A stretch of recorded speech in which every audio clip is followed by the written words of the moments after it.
नमस्कार, राधे राधे। कैसे हैं आप सब? आशा करता हूं आप सभी अच्छे होंगे, स्वस्थ होंगे, प्रसन्न होंगे। आज बात करेंगे नवरात्रि के विषय में कि शारदीय नवरात्रि 2022 में किस दिन से प्रारंभ है। हमेशा हमें शंका हो जाती है कि एक दिन का आगे पीछे होता है, तो इसीलिए हम आपके साथ में आते हैं और बताते हैं कि किस दिन आपको नवरात्रि, कौन सा पर्व त्योहार किस दिन मनाना शास्त्रोक्त विधि से अनिवार्य है। तो जो है आपको शास्त्रोक्त विधि से कौन से दिन मनाना चाहिए। तो आपकी शारदीय नवरात्र 2022 जो है 26 सितंबर 2022 से प्रारंभ हो रहे हैं और 26 तारीख को आपको नवरात्रि का प्रथम दिन जो है वो घट स्थापना होती है, कलश स्थापना होती है। तो कलश स्थापना कैसे करनी है, कलश स्थापना का शुभ मुहूर्त क्या है और नवरात्रि के विषय में विशेष रूप से जानकारी, जो छोटे छोटे उपाय होते हैं नवरात्रि के विषय में, दिन चमत्कारिक उपाय होते हैं, जो कुछ चमत्कारिक उपाय हैं जो नवरात्रि में ही किए जाते हैं। इसीलिए आप हमारे साथ निरंतर जुड़े रहिए और हमारे चैनल को भी सब्सक्राइब कर लीजिए, क्योंकि हम ऐसे आपको अद्भुत उपाय बताएंगे जो नवरात्रि में चमत्कारिक रूप से आपके जीवन में परिवर्तन ला सकते हैं। यदि आप अपना जीवन बदलना चाहते हैं और यदि आप चमत्कारिक उपाय चाहते हैं कि जो तत्काल आपके जीवन में प्रभाव डाले, तो हमारे साथ जुड़े रहिए। सबसे पहले बात करेंगे घट स्थापना की। घट क्या बोलते हैं? जिसको कलश बोलते हैं, मिट्टी का घड़ा होता है जिसे हम कलश कहते हैं।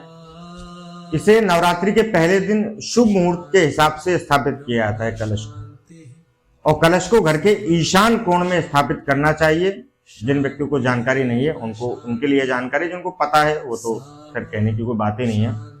कलश हमेशा घट के ईशान कोण में, ईशान कोण कौन सा होता है? पूरब और उत्तर दिशा का जो कोना होता है उसे हम ईशान कोण कहते हैं। कलश होता है, उसमें पहले थोड़ी सी मिट्टी डालें और फिर उसमें जौ डालना चाहिए। इसके बाद इसका पूजन करना चाहिए। जहां पर हमने कलश स्थापित किया हुआ है उस स्थान को साफ स्वच्छ करके एक बार गंगा जल उसमें छिड़क कर जगह को शुद्ध कर लेना चाहिए। उसके बाद एक चौकी पर लाल कपड़ा आपको रखना है। फिर उस चौकी पर माँ दुर्गा की प्रतिमा को स्थापित करना है। प्रतिमा हो या मूर्ति, उसको स्थापित करना है आपको, और एक तांबे के कलश में जल भरकर उस प्रतिमा के पास में रखना है, उसके ऊपरी भाग में रखना है और उस कलश को लाल मौली से बांधना है, तांबे के कलश को। और उस कलश में एक सिक्का, अक्षत, सुपारी, लिस्ट आपको यहाँ पर दे देंगे, आप आसानी से देख सकते हैं, लौंग का जोड़ा, दूर्वा उस कलश में आपको रखना है। अब कलश के ऊपर एक आम के पत्ते आपको रखने हैं उसके बाद नारियल को लाल कपड़े में लपेट कर स्थापित कर देना है।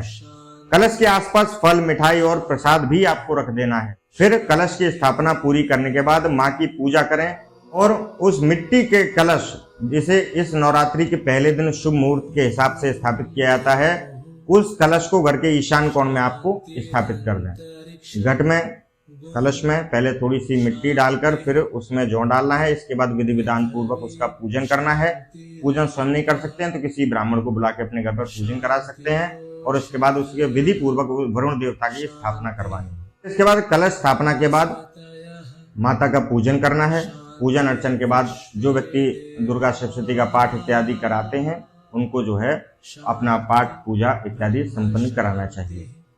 अब बताते हैं आपको कौन सा ऐसा मुहूर्त है जिसमें आपको सबसे ज्यादा अधिक लाभ होगा नवरात्रि में कलश स्थापना के समय। तो इस समय कलश स्थापना का इस बार 26 सितंबर 2022 को जो मुहूर्त है वो सुबह 6:28 से लेकर 7:51 तक है। इसी के बीच आपको अपने घर पर कलश स्थापना करवा लेनी है। और कलश स्थापना यदि आप सुबह नहीं करा सकते हैं तो इसका अभिजित मुहूर्त है, जो कि 12:06 से लेकर 12:54 के बीच में है। आप जिसको अभिजित मुहूर्त कहते हैं, सभी कार्य आप इस अभिजित मुहूर्त में कर सकते हैं। नवरात्रि में कहा जाता है कि वो स्वयं सिद्ध योग है। नवरात्रि जब है तो कोई भी काम आप बिना मुहूर्त के कर सकते हैं, लेकिन कुछ काम ऐसे होते हैं जो काम आपको मुहूर्त के हिसाब से ही करने हैं। तो यदि आप सुबह घट स्थापना नहीं कर सकते, क्योंकि 7 बजे, पौने 8 बजे से पौने 10 बजे तक राहु काल प्रारंभ हो जाएगा, फिर आप नहीं कर सकते हैं। इसलिए फिर नहीं कर पाते हैं तो दोपहर में 12:06 से लेकर 12:54 के बीच में आप कलश स्थापना अपने घर पर अवश्य कराएं। माता के पूजन में आपको विशेष रूप से किन किन सामग्रियों का प्रयोग करना है, ये सामग्री आप अपने कागज पेन लेकर लिख सकते हैं, नहीं तो स्क्रीन पर आएगा, आप स्क्रीनशॉट भी लेकर रख सकते हैं, जो आपको अनिवार्य रूप से उसमें पूजन में प्रयोग करनी है। देखिए हल्दी, कुमकुम, कपूर, यज्ञोपवीत, धूप बत्ती, नीराजन के लिए दीपक, आम के पत्ते, पुष्प, हार, पंचामृत और जो है बादाम इत्यादि रख सकते हैं, सुपारी, सिक्के, नारियल, 5 प्रकार के फल आप रख सकते हैं। चौकी इसमें आवश्यक होता है। कुशा का आसन आपको लेना बहुत आवश्यक है और भगवान के माता के भोग लगाने के लिए नैवेद्य। ज़्यादा ना हो सके तो इन चीज़ों का आप नवरात्रि में अवश्य लाएं, क्योंकि देखिए पूजन के समय में कुछ भी, देखिए वैसे तो हमारे शास्त्रों में कहा है कि सर्वा भावे अक्षतान समर्पयामि, लेकिन यदि आप सक्षम हैं तो ये सामग्री सारी लाकर माँ का विधिवत पूजन कर सकते हैं, और ज़्यादा सक्षम है तो अपने घर पर ब्राह्मण बुलाकर पूजन करा सकते हैं, और यदि सक्षम नहीं है तो सिर्फ माता के आप प्रार्थना करके और माता से आशीर्वाद ले सकते हैं। विधि विधान से आपको पूजन करनी है और माता से प्रार्थना करनी कि हे माता, हमारे सभी प्रकार के कष्टों को आप हर के हमें सुख, समृद्धि और यश कीर्ति की प्राप्ति कराएं। और यदि आपके पास ब्राह्मण नहीं है, सुयोग्य ब्राह्मण नहीं है, क्योंकि इसमें देखिए मात्रा त्रुटि का दुर्गा शब्द में बहुत अधिक महत्व माना गया है। यदि आप अच्छे ढंग से शुद्ध तरीके से पूजन नहीं कर सकते हैं, पाठ नहीं कर सकते हैं, क्योंकि एक कहते हैं ना अक्षर भी यदि गलत हो पढ़ते हैं तो उसका तत्काल जो है गलत परिणाम हमें देखने को मिलते हैं।